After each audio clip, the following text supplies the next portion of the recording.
Hola chicos, en esta clase vamos a seguir con el tema de programación orientada a objetos y vamos a empezar a ver un poco cómo es esto de crear una clase por nosotros mismos. Hasta ahora vimos un poco el concepto de clase, de instancia, vimos esto de que un objeto puede mandar un mensaje a otro objeto, o sea, invocando un método de la interfaz del objeto. Ya hablamos también sobre que en realidad esto funciona todo por debajo con parámetros, entonces es importante entender cómo funciona el igual igual, el comparador contra el equals. Bueno, hablamos un poco de todo esto, ahora vamos a tratar de darle forma a todo esto y vamos a empezar a ver cómo nosotros podemos pensar nuestras propias clases, no las clases que ya vienen en Java. Por ejemplo, hablamos de la clase punto en 2D o de la clase string. Bueno, ahora vamos a ver cómo nosotros podemos pensar nuestra clase. En el ejemplo anterior, en la clase pasada, bueno, el video anterior, hablamos de la clase triángulo, por ejemplo, y vimos que podía tener algunos atributos, algunas variables de instancia, como lado 1, lado 2, lado 3, color de relleno y color de fondo, creo que era, y de borde. Bueno, vamos a ver cómo podríamos hacer, por ejemplo, una clase para un triángulo o en realidad para otra cosa, como para variar un poco. Así que bueno, les comparto acá un PowerPoint, como siempre. Bien. Bueno, vamos a arrancar por un enunciado. En la vida real uno no tiene enunciados así que alguien le dice, ay, quiero que me generes una clase. No, obviamente esto no existe, pero en este contexto de enseñanza vamos a pensar un enunciado. Igualmente es una buena práctica cuando uno tiene un problema en la vida real pensarlo en forma de enunciado para tratar de dejar en claro cuáles son los objetivos. Volvemos. Bueno, dice, generar una clase para representar libros. Un libro se caracteriza por título, nombre del primer autor, nombre editorial, año de edición, ISBN y precio.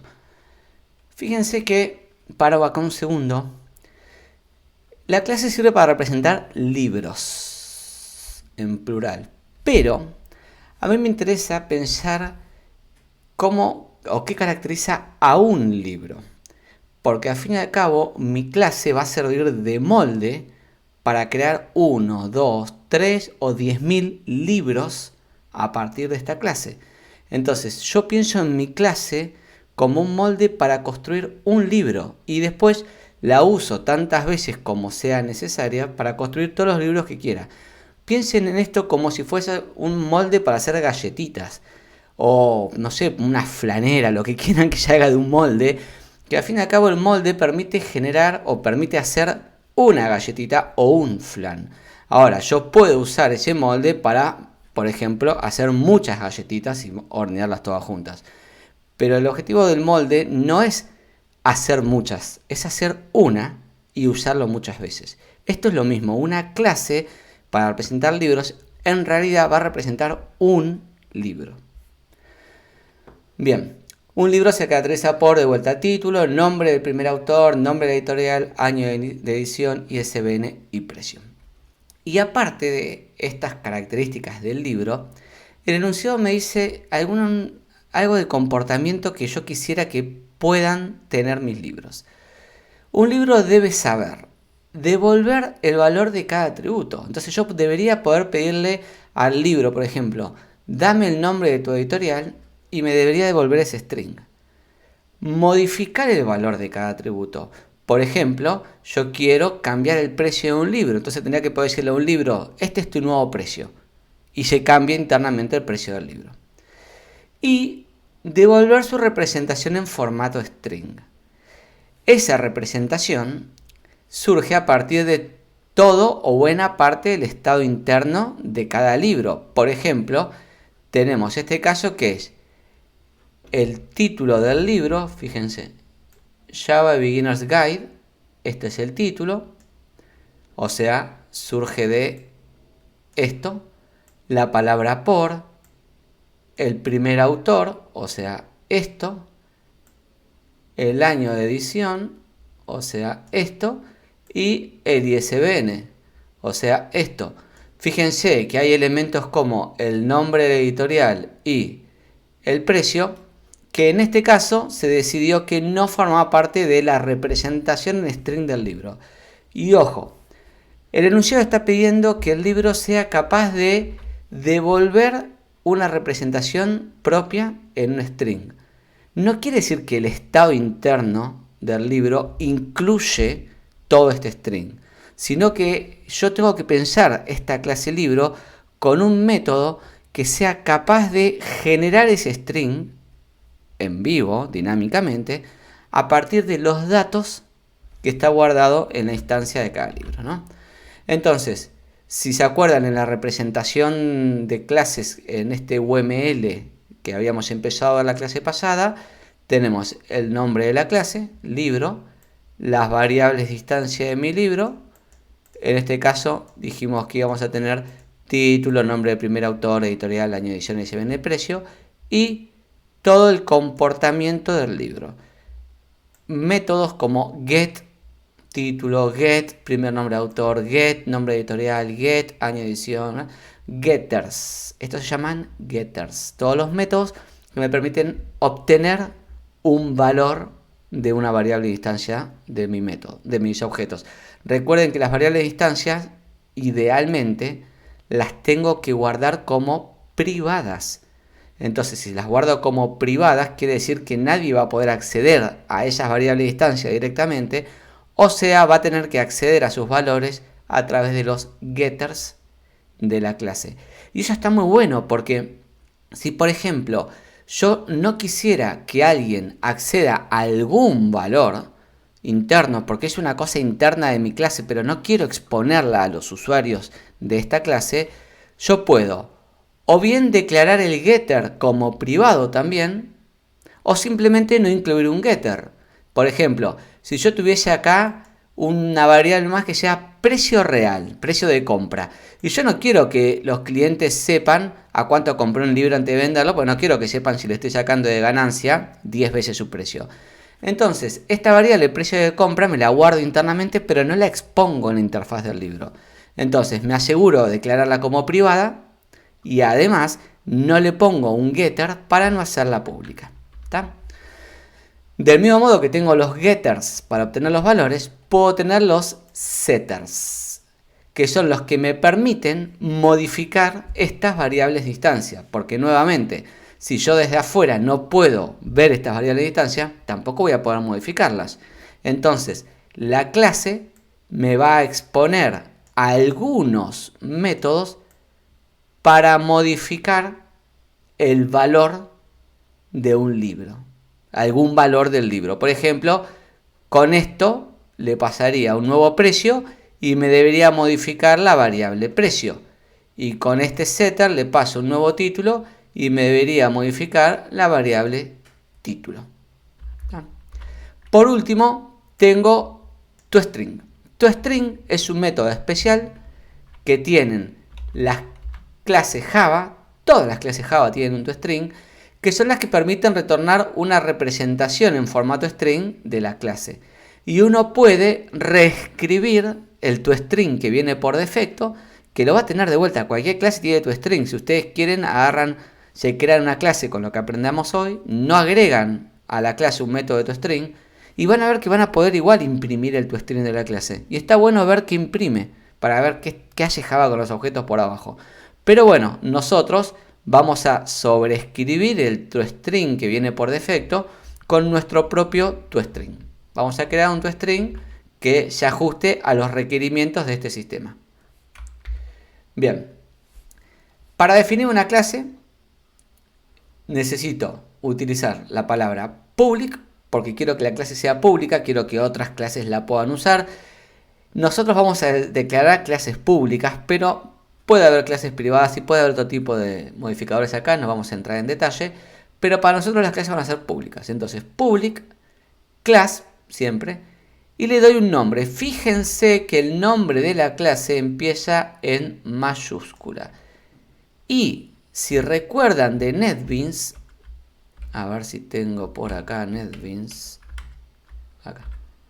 Si recuerdan de NetBeans, yo agarro cualquier clase no sé, esta demo, y el nombre de la clase, demo01 declaración de variables, coincide con el nombre del archivo, que también lo tienen acá arriba.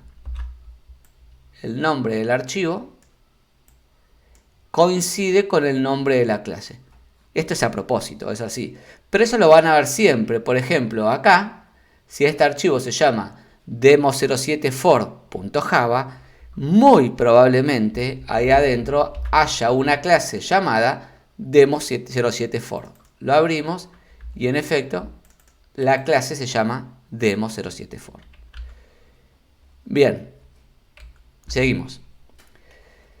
Entonces, las clases tienen un nombre y entre llaves va todo el contenido de la clase, y el contenido tiene la declaración del estado, o sea, las variables de instancia que tiene esta clase.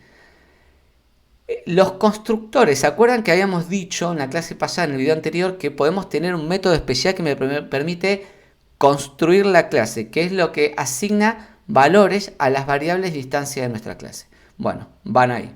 Y la declaración de los métodos que implementan las acciones, o sea, la interfaz pública del objeto y también los métodos privados.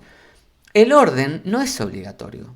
En Java yo puedo declarar una variable de estado en cualquier lugar de la clase, en métodos arriba, abajo, puedo hacer cualquier cosa, pero obviamente mi consejo es sean prolijos, porque si empiezo a declarar variables en cualquier lugar y cosas así, llega un momento que el código es imposible de seguir. Entonces, consejo, declaren primero las variables de instancia, después los constructores y después los métodos.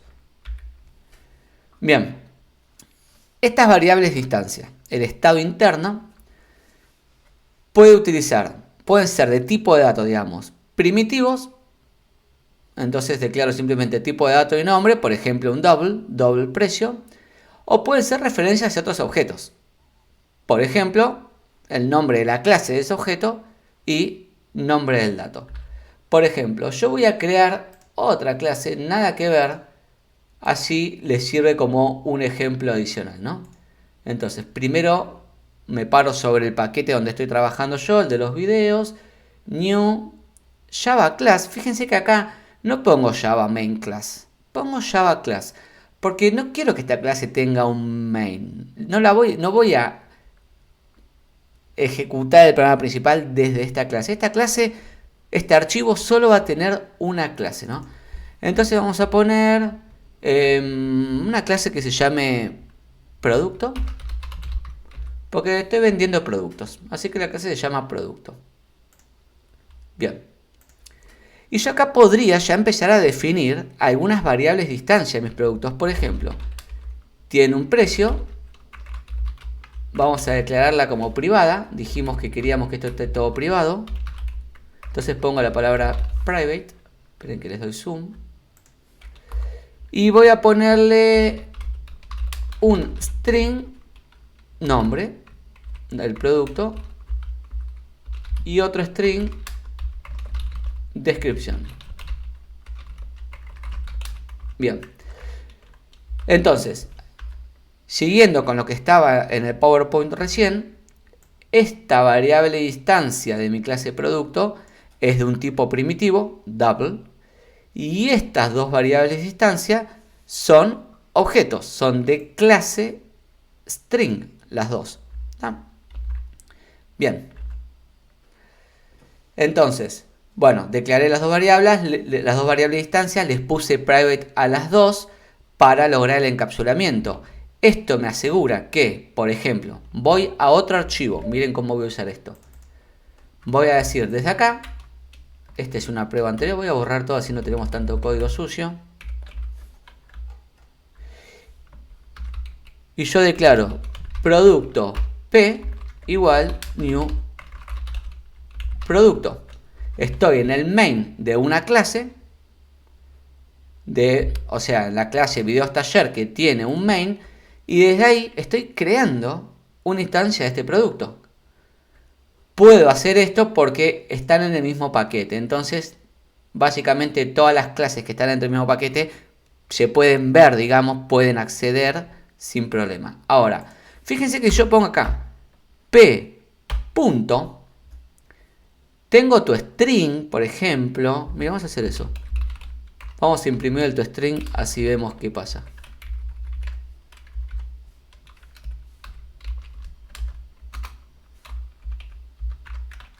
¿Qué pasó? Nos sacamos esta duda. Bien. Fíjense que el toString, por defecto, dice videostaller.producto, o sea, paquete.nombre de la clase, arroba un código. Java le puso un código propio a mi instancia de producto. Pero bueno, fíjense que yo no puedo acceder desde acá a las variables de instancia de mi clase producto. No tengo forma. No están. Ahora, si yo pero si yo pongo una como pública, public nombre, entonces yo ahora puedo hacer p.nombre. Y es la única variable de instancia que tengo acceso, porque es pública. Obviamente eso está mal y tiene que ser privada. Bien, seguimos. Además, yo puedo, al momento de la construcción, al momento de la declaración de las variables de instancia, puedo ponerle ya algunos valores por defecto. Por ejemplo, todos los productos tienen valor por defecto 100. Tienen como nombre Pepe. Y como descripción, sin descripción. Bien.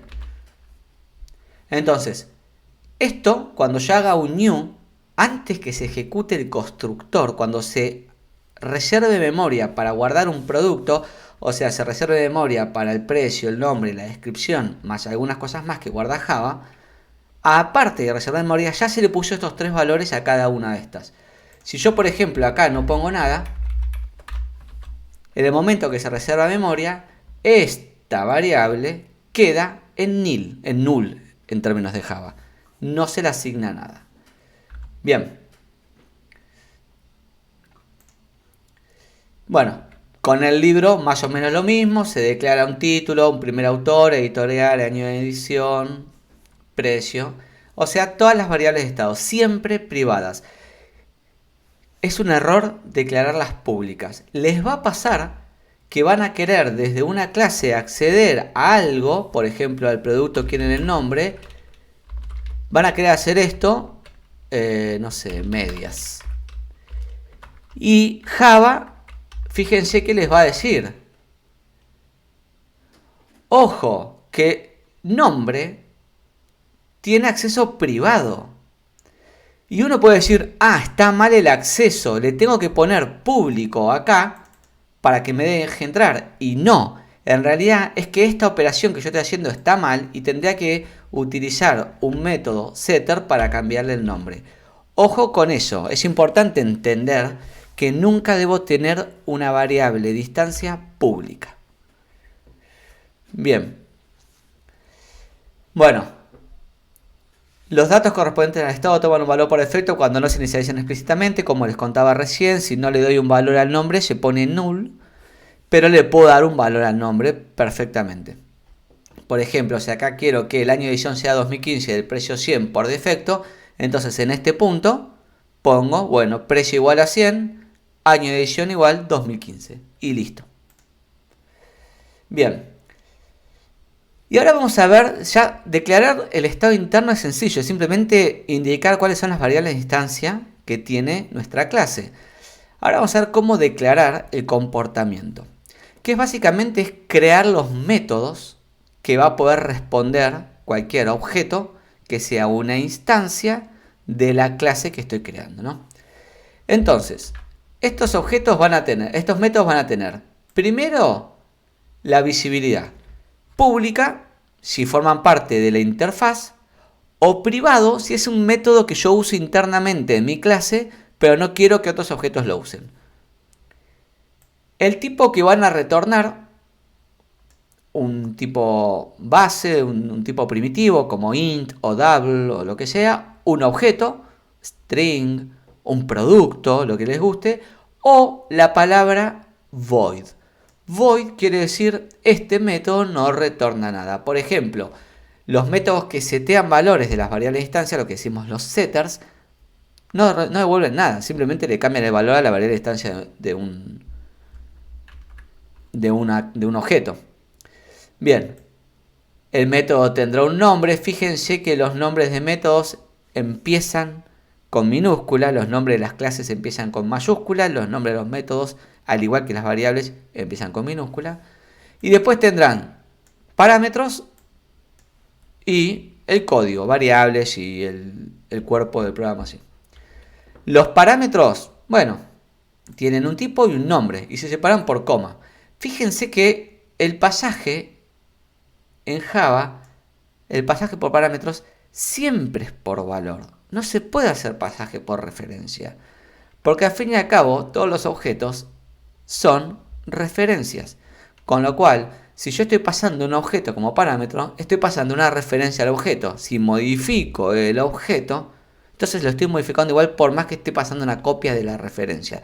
Mismo concepto que habíamos visto en KDP cuando vimos el pasaje de objetos, o sea, la práctica de parámetros y después en la de listas, cuando veíamos qué pasa si paso una lista por valor y modifico todos los nodos de la lista, le sumo 1. Se modifica igual la lista, porque estoy mandando por valor una copia a la referencia al inicio de la lista, pero la lista es la misma. Bueno, acá es igual, los conceptos son exactamente los mismos.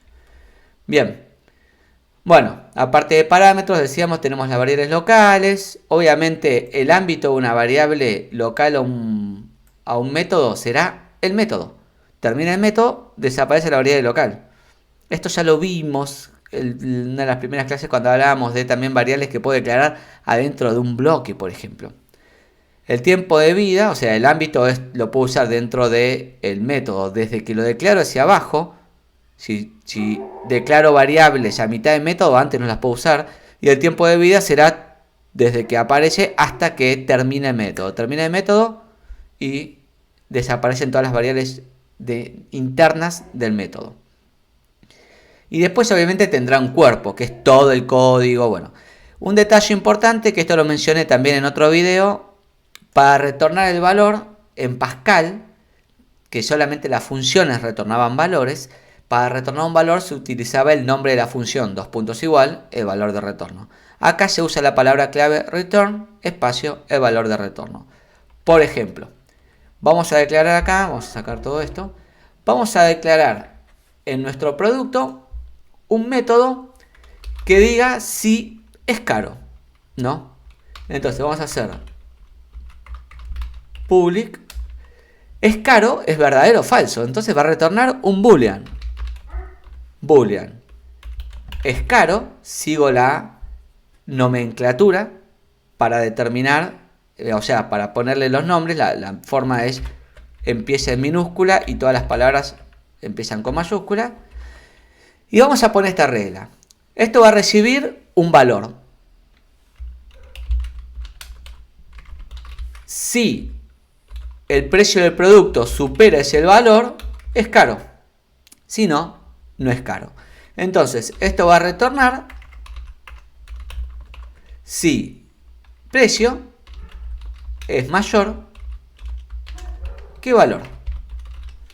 Entonces, si el precio del producto es mayor que el valor si el precio del producto es mayor que el valor que recibe, entonces se entiende que es caro.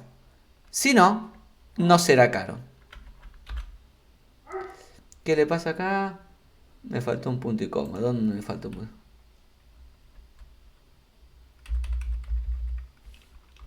Acá no.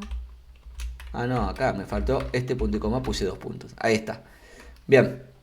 Entonces, declaré un método que forma parte del comportamiento de este producto.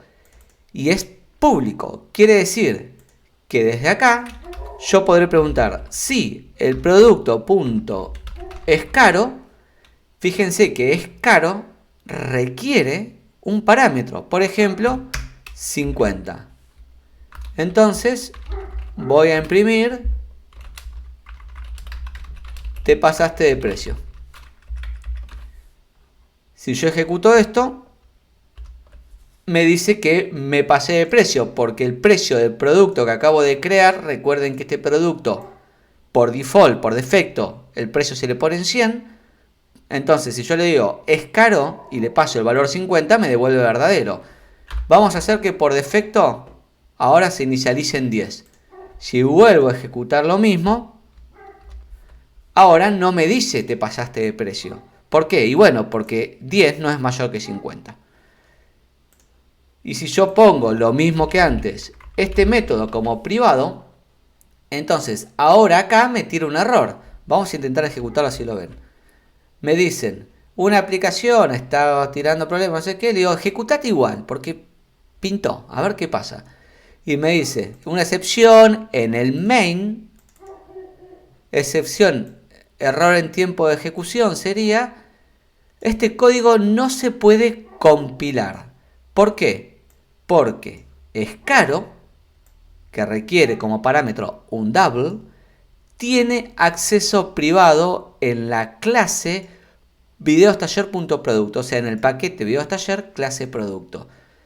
Entonces me está diciendo claramente, ojo, porque estás invocando a un método acá que el acceso es privado, entonces no lo puedes ejecutar desde afuera, solamente puedes ejecutar métodos públicos.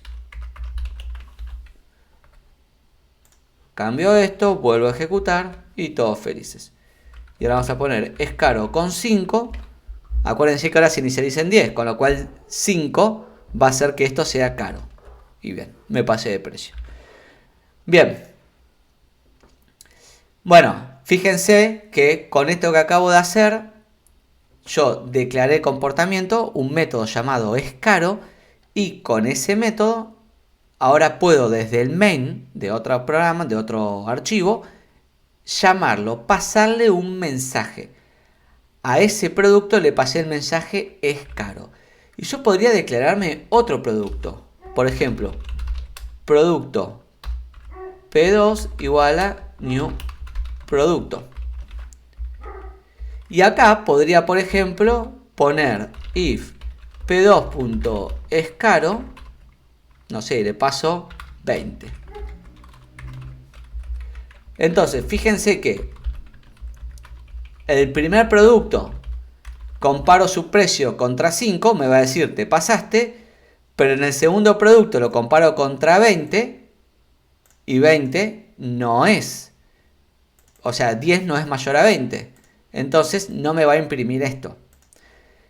Para una misma clase, producto, tengo dos instancias que por ahora tienen los mismos valores, tienen el mismo comportamiento, pero puedo ejecutar el comportamiento con parámetros distintos. Bien, habrán visto que el escaro de acá, retorno con return, que era lo importante que estábamos viendo acá. Bueno, para los parámetros. En este ejemplo, yo le estoy pasando un tipo de datos primitivo. Recuerdan que estoy pasando un double, un dato primitivo. Acuérdense que siempre es por valor, pero al fin y al cabo, en este caso no me cambia que sea por valor o por referencia, pero bueno, es por valor. O sea, siempre se recibe una copia del parámetro actual. Bueno, mismos conceptos de parámetros por valor. Espero que se entienda que si se modifica el parámetro formal no se modifica el parámetro actual. Venga, que estoy tapando un cacho. Ahí va. Acá tenemos un ejemplo. Fíjense. Al libro 1 le paso new libro. Tengo una variable de instancia local que inicializo en 1. A este libro le mando el mensaje hacer 1 y le paso esa variable. Hacer 1, si se fijan, aumenta en 1 la variable de instancia que recibe. ¿Qué imprime ahora X acá? Bueno, si prestaron atención al pasaje por valor, X vale 1. Cuando se le pasa acá 1, se le pasa una copia de X. Con lo cual, acá en realidad se está modificando la copia de X. Cuando termina esto, la copia de X desaparece. X nunca se modificó, con lo cual esto imprime 1. Bien. Ahora, si se trata de un objeto, el parámetro formal también recibe la referencia al mismo objeto, por más que sea por valor, es una copia de la referencia al mismo objeto. Entonces, si se modifica el estado interno del objeto, realmente se está modificando, por más que esté mandando por valor. Es lo mismo que si pasaba un puntero a un nodo de la lista y modificaba internamente el valor que tenía ese nodo. Ahora, si modifico el puntero porque hago que apunte a otro nodo, cuando desaparece, cuando termina de ejecutarse el módulo, ese puntero desaparece y el parámetro original sigue, o la variable original sigue apuntando al mismo nodo que antes. Y acá es lo mismo.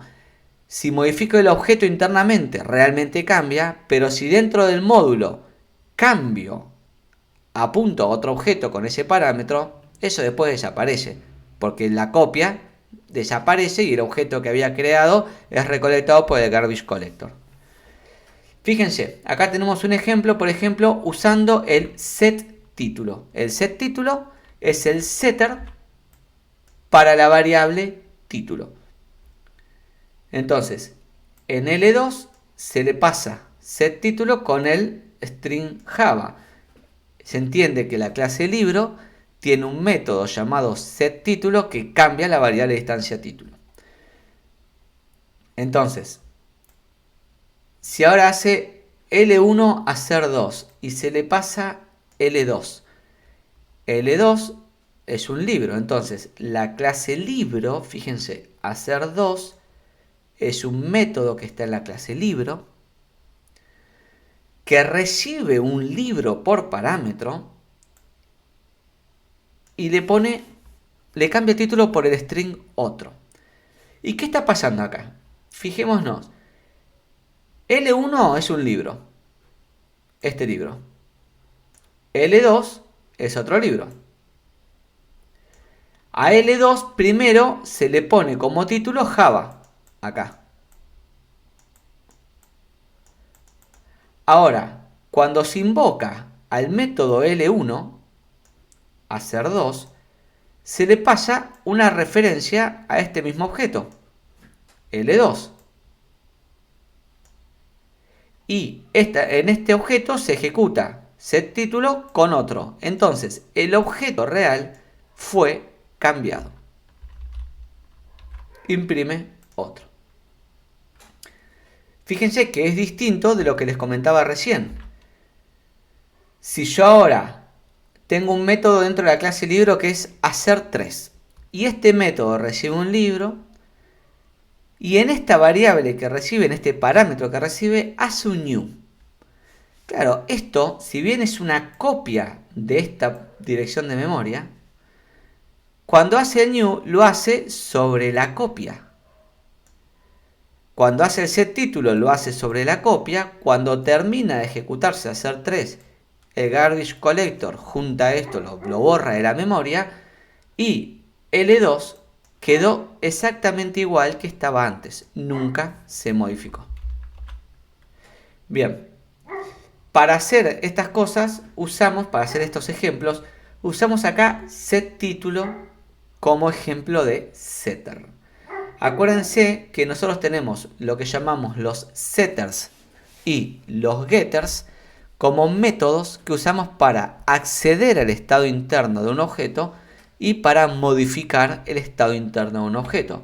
Por ejemplo, si yo acá tengo mi producto, yo podría declarar, por ejemplo, public double get precio, que me retorna el precio.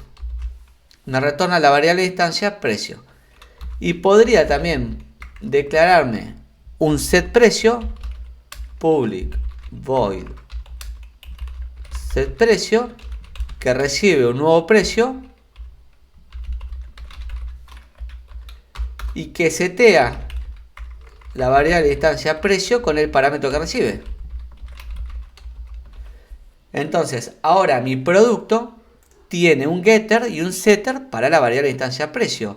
Eso quiere decir que yo acá, por ejemplo, puedo poner, por ejemplo, p2.setPrecio y le pongo 200.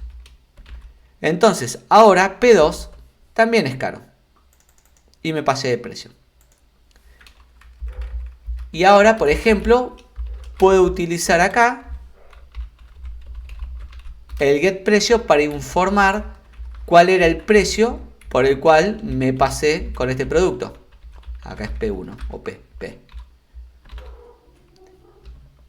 Entonces invoco al getPrecio de cada producto.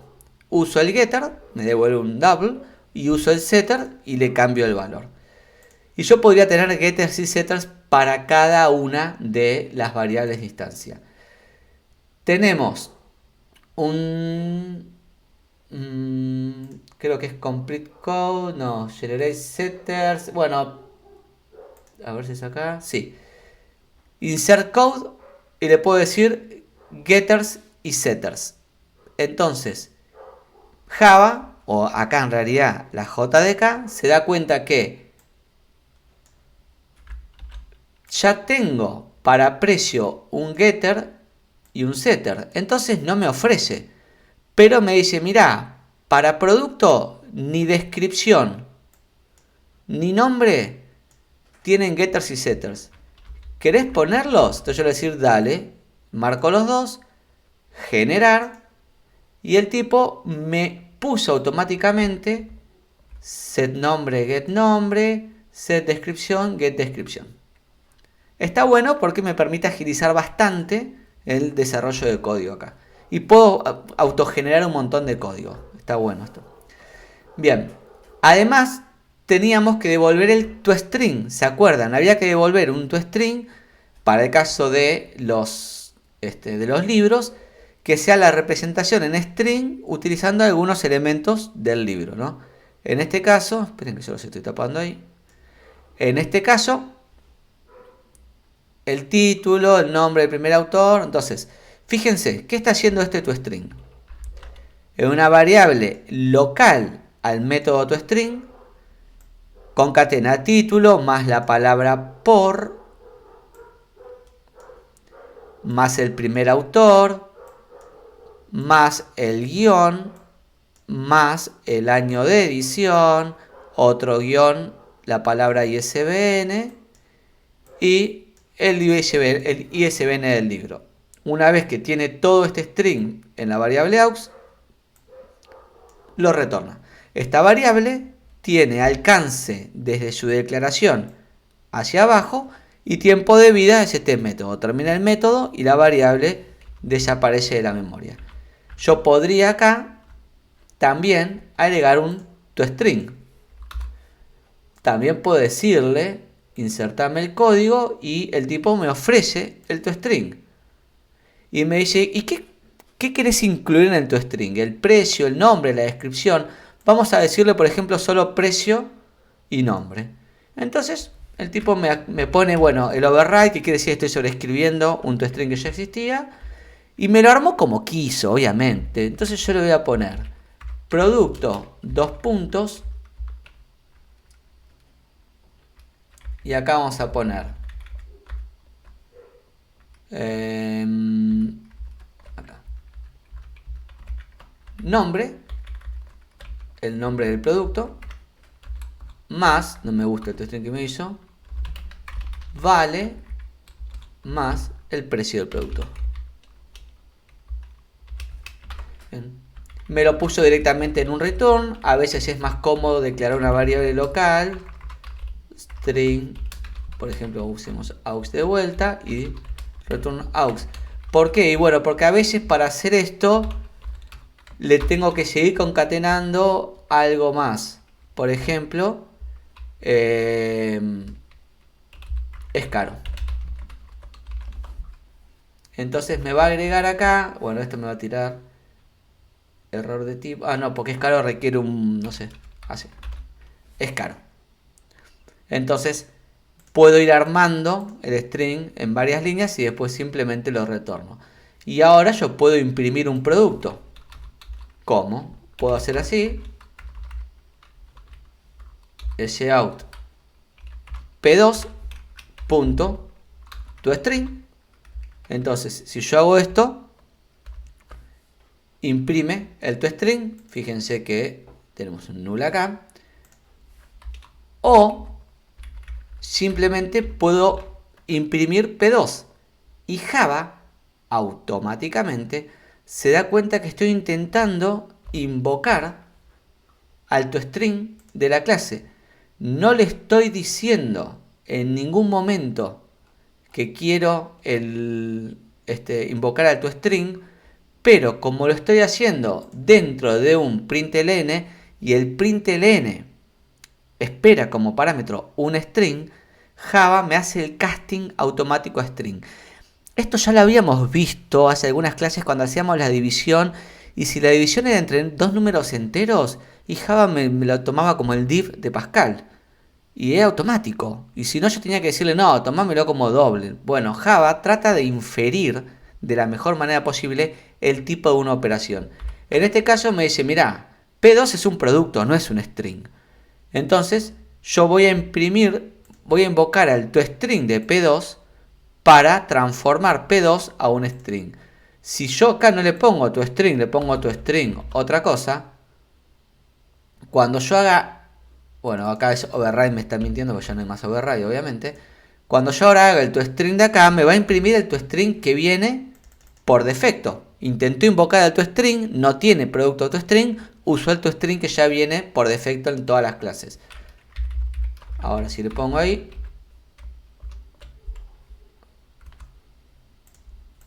y lo ejecuto, ahora invoca de vuelta al toString mío. ¿Se acuerdan por qué tenemos este null acá? ¿Les viene acá a la mente? Recuerden que la variable producto, la variable nombre digo, no le puse una inicialización por defecto.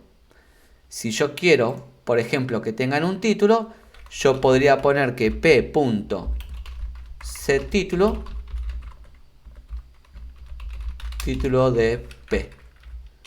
Y a P2, por ejemplo, no sé, lo voy a poner acá, punto set título de prueba de P2. Bien, entonces ahora los dos productos tienen un título o un nombre era no título, cualquier cosa te puede no, título del libro, set nombre y set nombre. Bien, lo ejecuto, a ver qué pasó.